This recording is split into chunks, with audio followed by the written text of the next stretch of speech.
I want my damn respect too. We back, and we're gonna talk about the Toronto Raptors, and if the SE might be sleeping giants that might take off next season. The Toronto Raptors are one of the most interesting teams to watch. They play like a different style of basketball that's not exactly just relying on a heliocentric offense built around one superstar.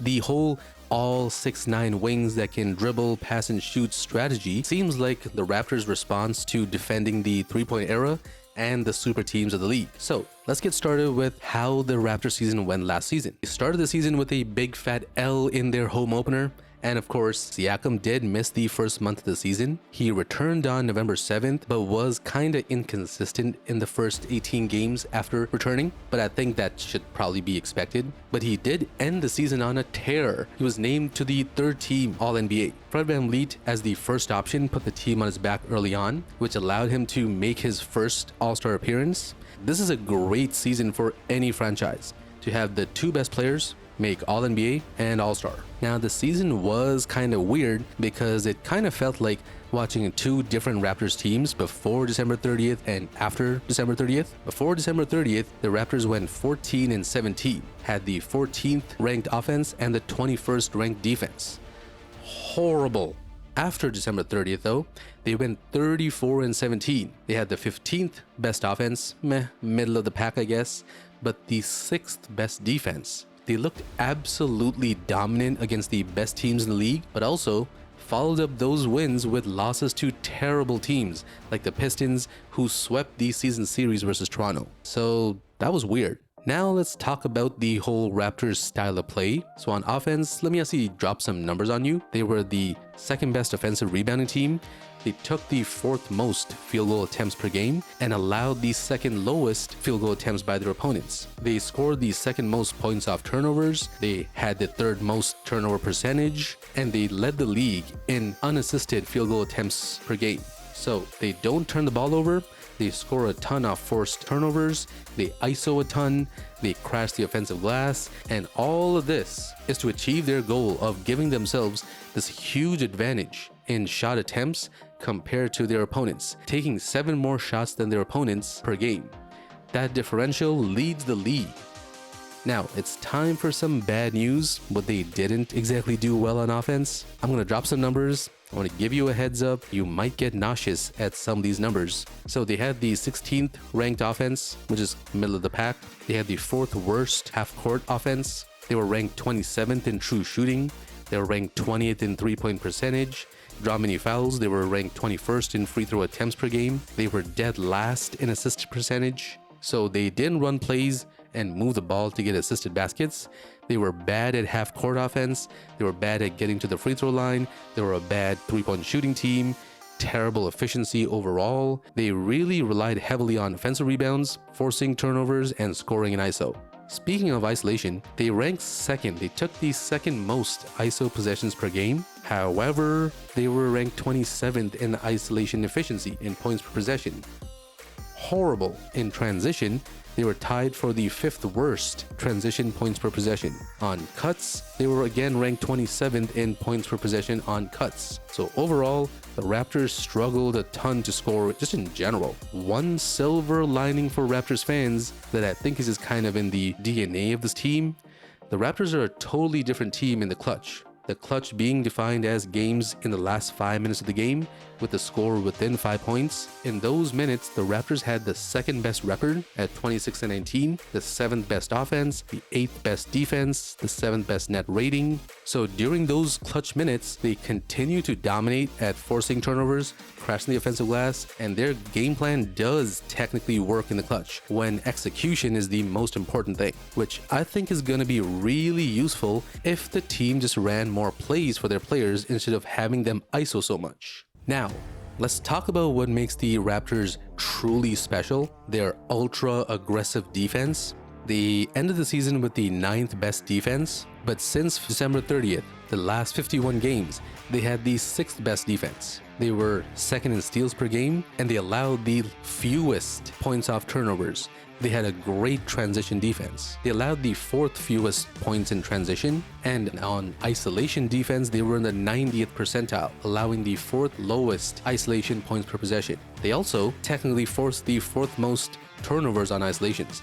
Literally 10% of the time, they forced a turnover when players tried to isolate. You know how embarrassing that is? To turn the ball over when you call an ISO? Now, what they didn't exactly do well over the pretty much entire season was defensive rebounding. They were dead last, straight trash at defensive rebounding. They also allowed the 8th most second chance points. So defensive rebounding was not just a weakness, but pretty much decided how teams were going to beat the Raptors. So let's actually talk about how the Raptors actually did. Against the top 10 seeds in the NBA, the Raptors went 14-11. The only teams to have more wins against top 10 seeds last season were the Suns and the Mavs. So even though the Raptors had weird games losing to the Thunder, to the Pistons, they were straight up beating and they were locking up the best teams in the league. Let's talk about their starting lineup now going into next season. So starting with the best player on the team, Pascal Siakam. Last season, he averaged 22.8 points per game, 8.5 rebounds, 5.5 assists on 56% true shooting. The only players to average over 8 rebounds, 5 assists on 55% true shooting were Jokic, LeBron, Giannis, Luka, and Siakam. By the way, don't forget to check out my video on Pascal Siakam, which is linked in the description below, and there should be a link showing up on the screen right now too. So Siakam, he had a slow start to the season last year because he was coming off rehabbing his shoulder injury. Before December 30th, he was only averaging 19.6 points per game, 7.5 rebounds, and 4 assists on 28% three-point shooting. That 28% is basically what held him back. He was really out of rhythm, I guess. After December 30th though, the last 50 games that he played, he averaged 24 points per game, almost 9 rebounds, and 5.5 assists on 37% three-point shooting. So he beat the allegations that he's not skilled, and he had a really good season. His defense and activity on both offense and defense is super underrated. That's why when he got back into rhythm, the Raptors took off. They climbed up the standings. Now let's move on to his partner in crime, Fred VanVleet. Fred, he averaged 20 points per game, 4.4 rebounds, 6.5 assists on 55% true shooting. He also made, of course, his first All-Star appearance. He carried that team when Siakam was just injured, returning at the start of the season. That burden he took on in that first half of the season, though, took a toll on his body. He only played 15 games after All-Star break. Before All-Star break, he averaged 21 points per game, 7 assists on 40% three-point shooting. After All-Star break, he averaged just 16 points, 5.7 assists on 29% three-point shooting. There's an obvious drop-off that to me can only be kind of blamed on Nick Nurse's over-reliance on the starters and the lack of reliable bench players for a large part of the season. Fred ended up missing most of Game 4 in the playoffs, Game 5, and Game 6. The main key for him next season is going to be less burden on offense so that he does not taper off in the second half of the season. And of course, that way he can be at his best on defense. He's one of, if not the best defensive guard in the league, right there with the Marcus Smarts of the league. Let's move on. Let's move on to the most interesting person on the team, probably in the entire world, OG Anunoby. OG, like Fred, he also needs to be available for more games. He only played 48 games last season. It was due to freak injuries, like a hip pointer in practice. Overall, he averaged 17 points per game, 5.5 rebounds, 2.6 assists on 54% true shooting. There was a huge difference in OG's production and touches from the start of the season to when Siakam returned, and of course, also the emergence of Scottie Barnes over the course of the season.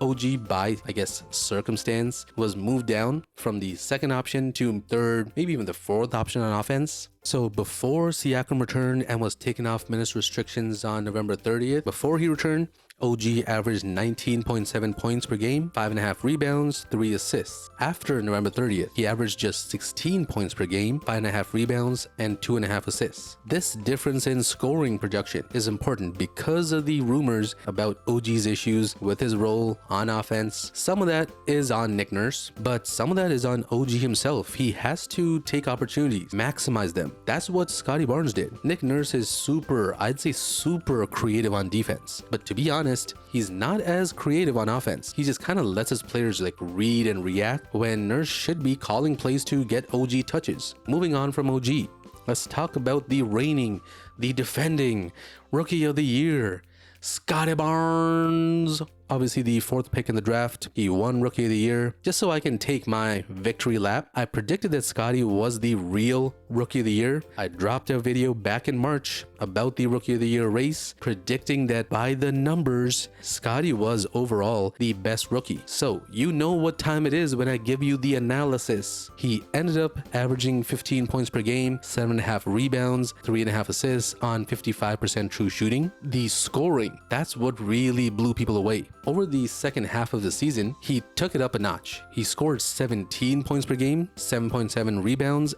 and over 3.5 assists. That's what you want from a franchise star, someone that gets better, stronger, more durable as the season goes along. Another great developmental strategy that the Raptors took was maximizing Scottie's minutes. He averaged 35.4 minutes per game. That's the most among rookies. He also played 74 games. The only other rookie to even average over 30 minutes and play more games was Franz Wagner. The only way for Barnes to really experiment, really tap into different parts of his game as a rookie, and especially on a team that has a veteran all-star, all NBA level players, the only way was by giving him as many reps as possible. Scottie showed that his body was NBA level strong, really durable. He rebounds from injuries like no other 20-year-old. In his playoff debut, Joel Embiid literally almost broke this man's foot and he returned in game 4, which the Raptors won. So this guy is a different breed. Over the summer, the Rico Hines runs, the private run videos posted online shows that he's gotten even stronger. He's going to be bullying a lot of players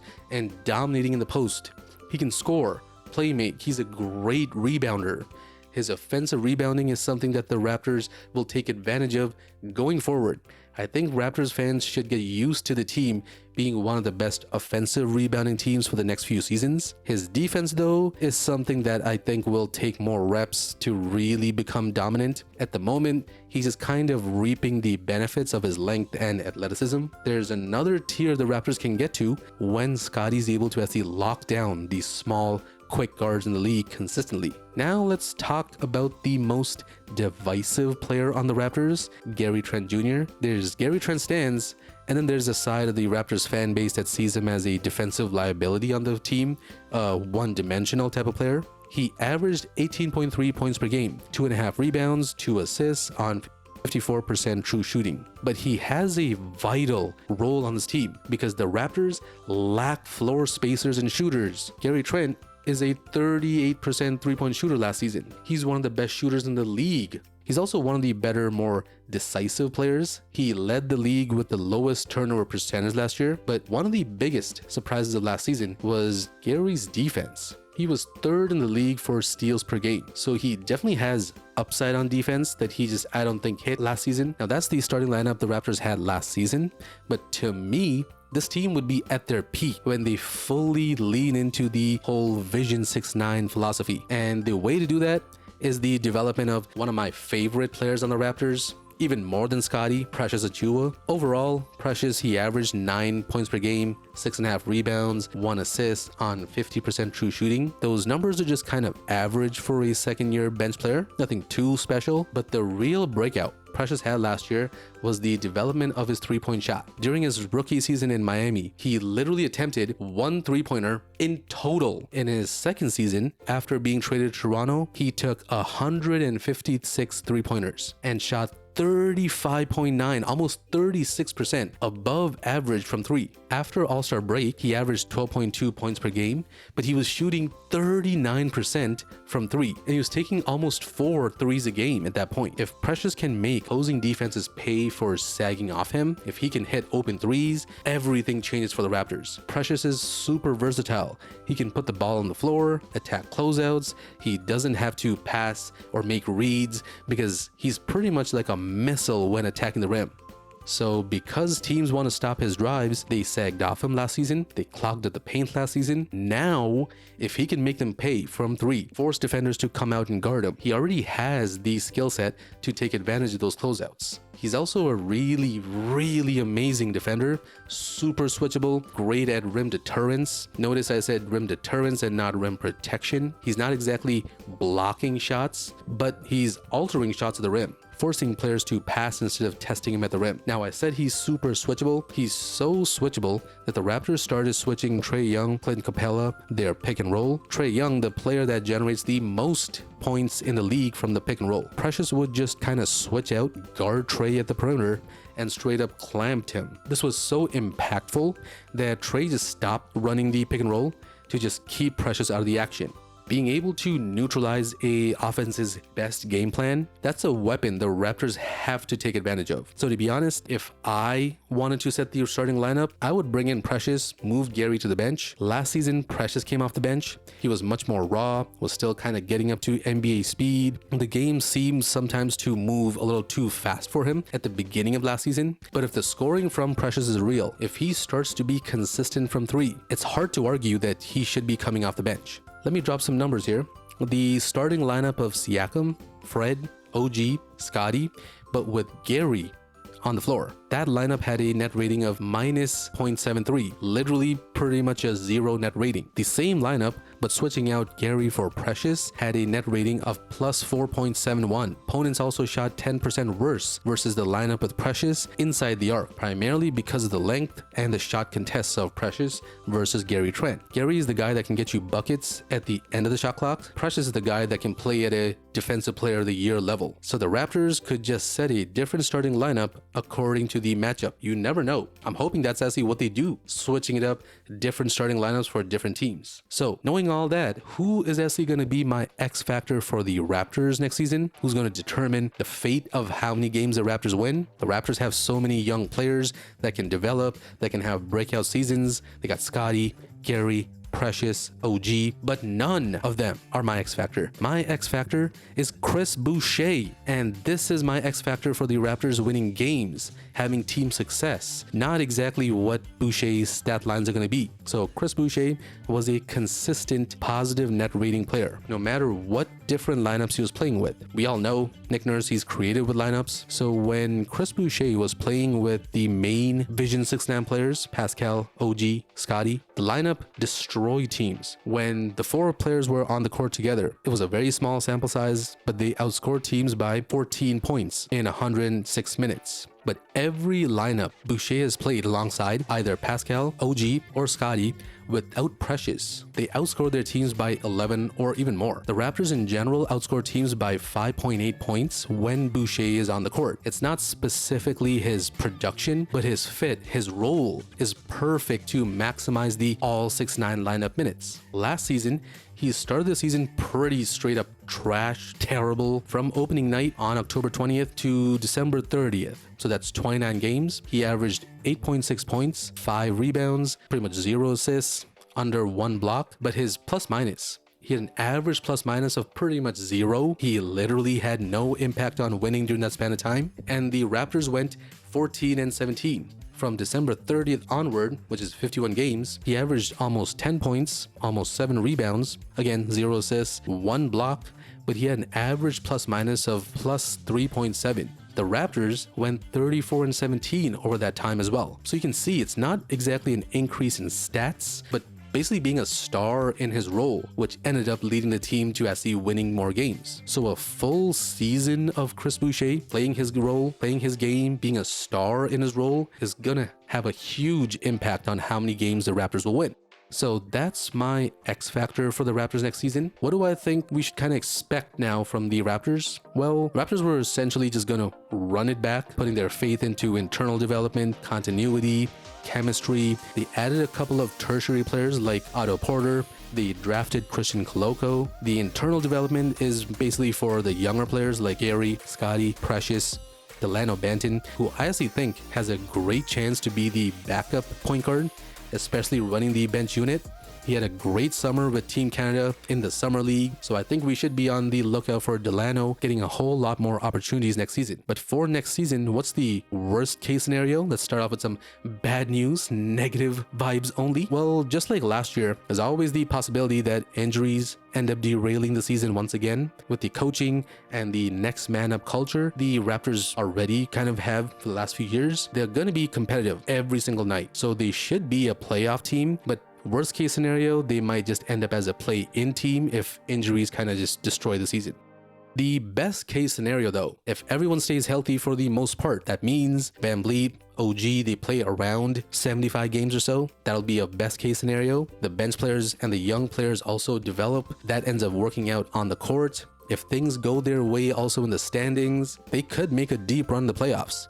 They could be a top 6 seed in the East, which, let's be honest, was way more competitive than the West. At best, maybe they could even make a deep run, make the Eastern Conference Finals a la the Atlanta Hawks. So if you're a Raptors fan, the future is bright. The team could be a year away from being contenders, or they could also be a dark horse for a Cinderella season and a deep playoff run. The Raptors' path to a deep playoff run just might be easier this season because other competition like the Miami Heat might have actually taken a step back for next season. Check out this video on why the Heat might be in trouble next season.